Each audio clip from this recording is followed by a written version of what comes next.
Hello and welcome to Series 6 of The Lawyer's Coach. My name is Claire Rayson, and each episode of this podcast will feature myself or Oliver Hansard, both of us coaches and former lawyers, trying to find out what makes lawyers tick. In this series, we will be hearing from guests and experts to help us get under the skin of various cultures across the legal industry. At the end of each episode, we will both be reflecting on what they said. The Lawyer's Coach is brought to you by Client Talk and Hansard Coaching.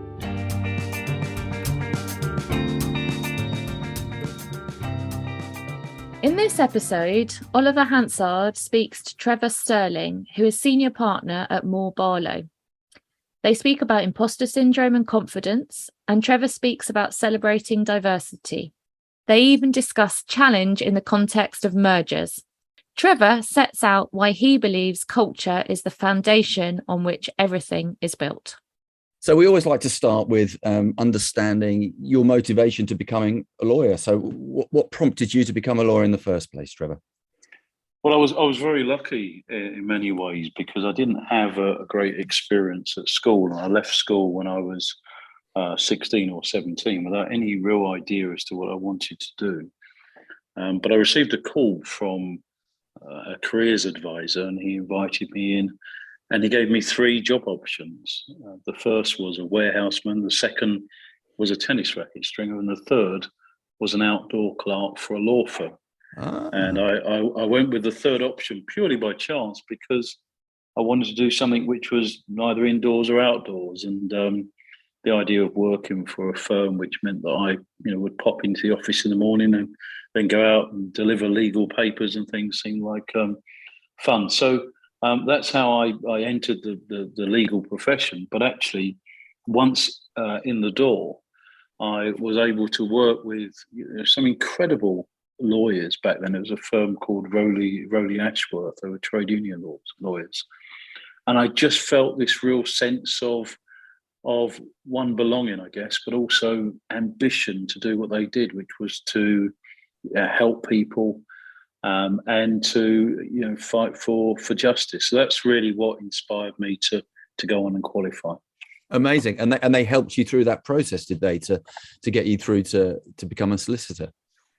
They did. I cut my teeth on delivering those legal papers that I referred to, but very, very shortly thereafter, I became an assistant and then started doing the legal executive exams when I was about 19. And that really made me passionate. I loved studying law. I would do it in the evenings, correspondence courses, day release, any way I could. I just became obsessed with the law. And so I qualified as a legal executive, went straight on to do the exemptions to enable me to do the solicitor exams, and by 25, after 7 or so solid years of working full-time and studying, I qualified as a solicitor and became a partner at the age of 28, just 3 years later. And that's, if you like, a non-traditional route, not having gone to university. Has that been a helpful thing to have come that route, or has it counted against you ever, do you think?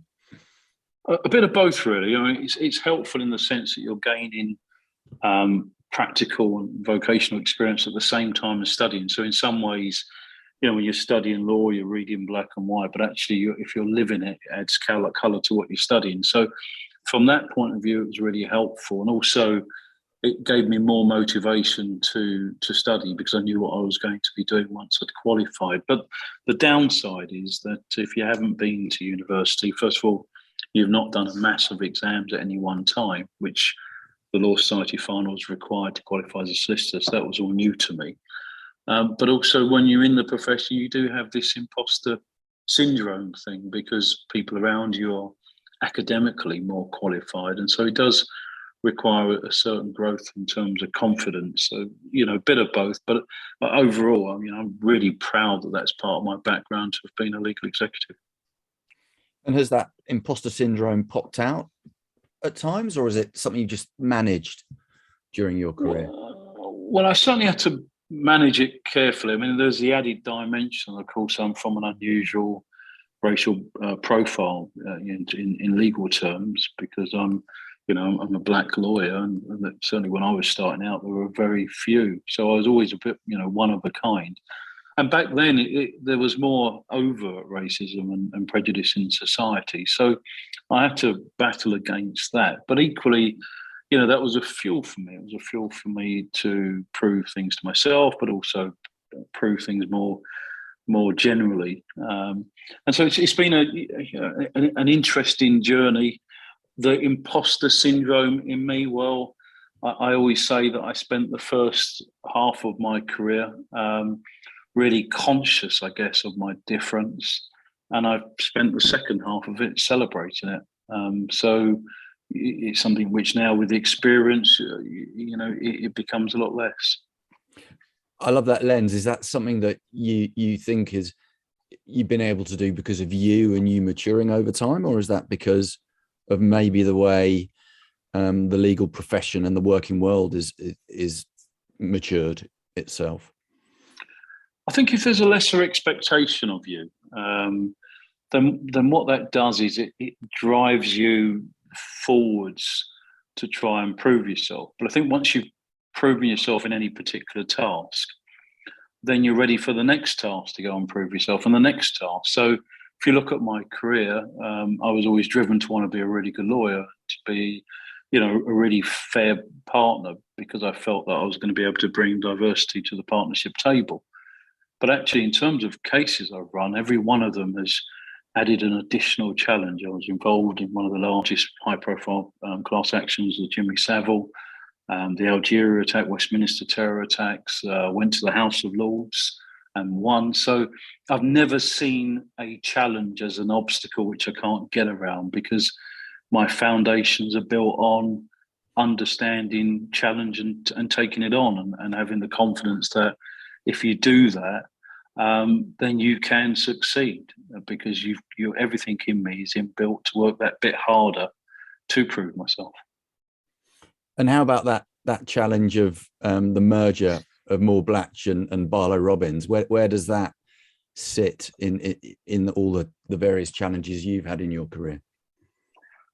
Well, it was challenging because there were unpredictable elements.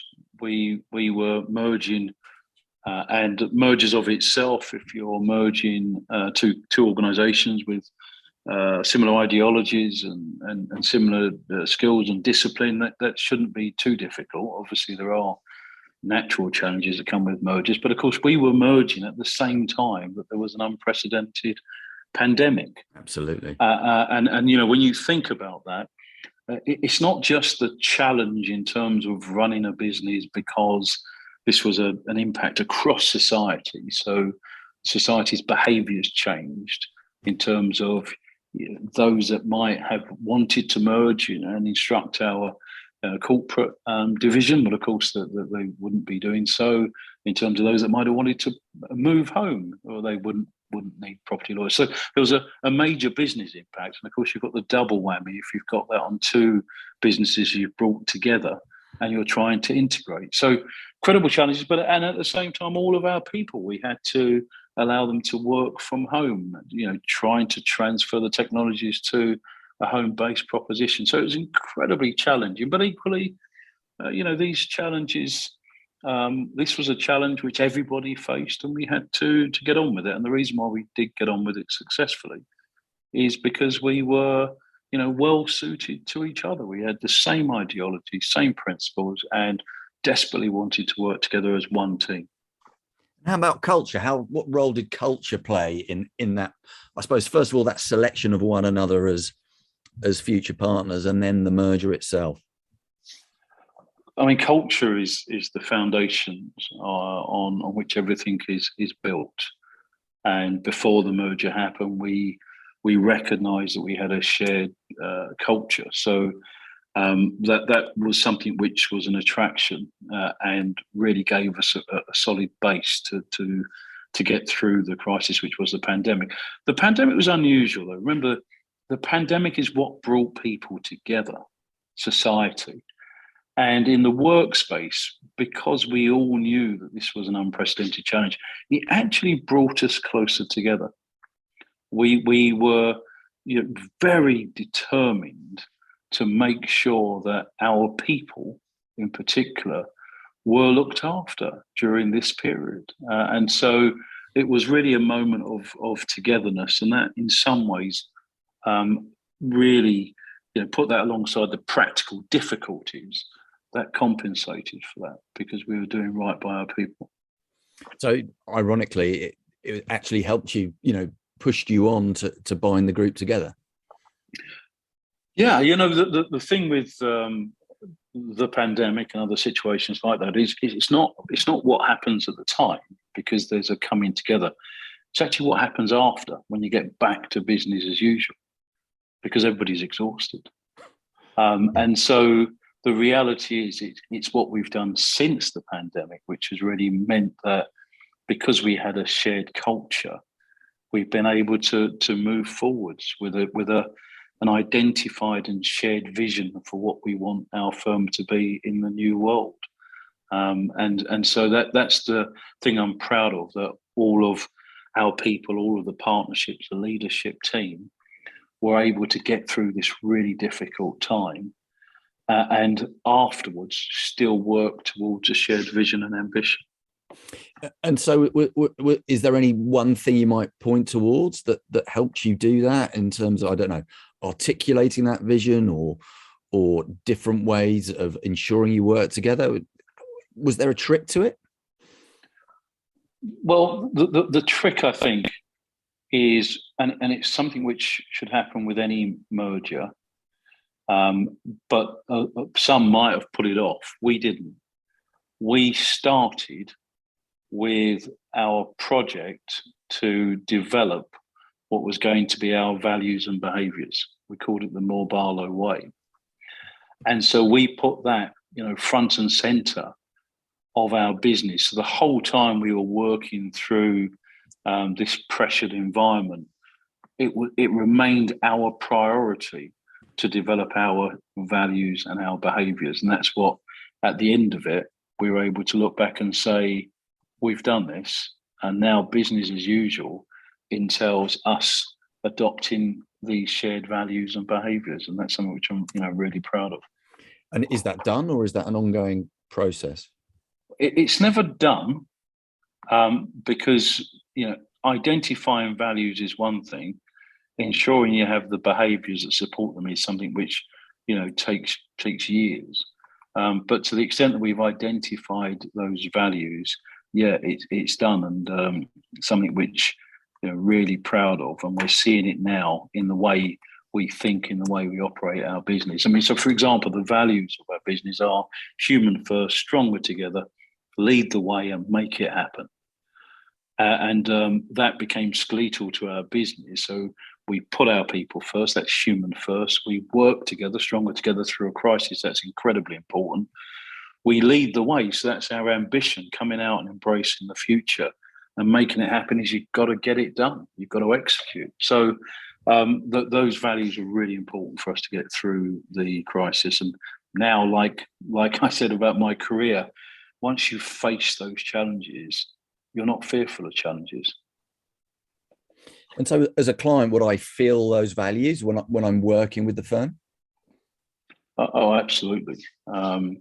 You've only got to look at my own background, where I've come from, and what I've had to do to get where I am.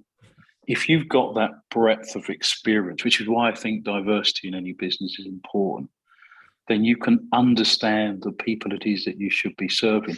But not just that, I still remain utterly proud and privileged that I am a lawyer. And I recognise that it is a privilege to be in that position. So that's what I bring to my clients, the fact that I recognise I'm in a privileged position to be able to help them. So the fundamentals of our business are about caring. And so if you come to our business, I would like to think that you will think that we are untypical to the extent that we truly care, and we have that breadth of experience across our partnership and across our business to deliver on that. And an example would be, we are the only law firm in the top 100, the only top 100 UK law firm who has a black senior partner. And at the same time, we've got a female chair and we've got a young managing partner. That's diversity for you. So think about how diverse our thinking will be in developing our business and in the execution of our business. That's been our ambition, and we're delivering on it. And does that play through the rest of the firm in terms of that desire to bring diversity across, all corners of the business?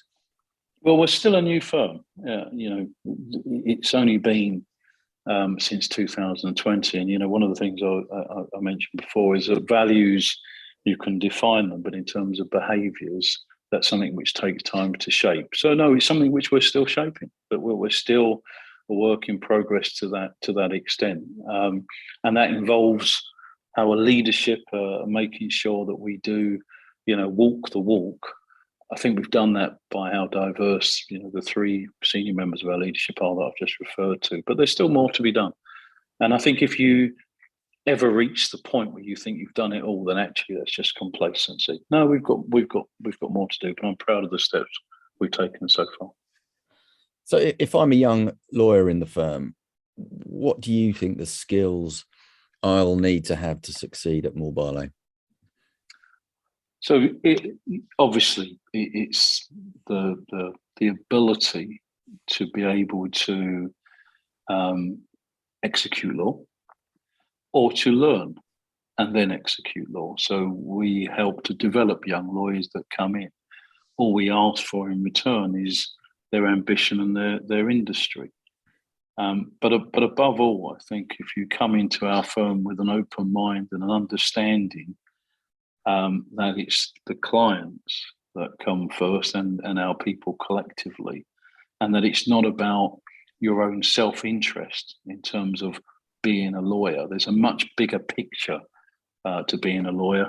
If that's your understanding, then you've got a great opportunity at Moore Barlow. I'm really interested in this human first value and how it plays out in the business. Does that mean lawyers have to have a new range of people skills over and above the legal skills that they would have developed in their training? Well, it means that lawyers should be human. And that sounds axiomatic. I like that one. Very good. Yeah. When I go to see my parents are part of the Windrush generation. So they've had real struggles and they've done incredibly well. And I'm the product of that. But when I go to see my parents, I usually go around and see them on a Sunday. And I have a really nice cookout with my mum and my dad. And I always say to them, I leave the lawyer at the door. When I go in, I'm just me. Actually, what I've realized now is that when I leave, that's the person that is the lawyer. And I always say to people, you make the lawyer does not make you. That's human first. It's being human, being normal. There's nothing special about lawyers. We are like everybody else. If we start believing there's something different about us, we will start behaving differently. We shouldn't. We just happen to have had the privilege of the knowledge to be able to help people. And that's what we should do. So that's my firm belief. And you can, it wouldn't surprise you given my background, because I never thought I could ever be a lawyer. The fact that somebody like me has gone on to become one, I will absolutely not change into anything other than my authentic self. And there's the key. Human first, be your authentic self, bring the human to work, not what you think a lawyer should be like. And then roll that into your client relationships. Absolutely. But clients will often say, I like you seem normal.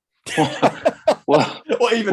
though you're a lawyer, you seem normal, basically. And I often reply, well, that's because I am.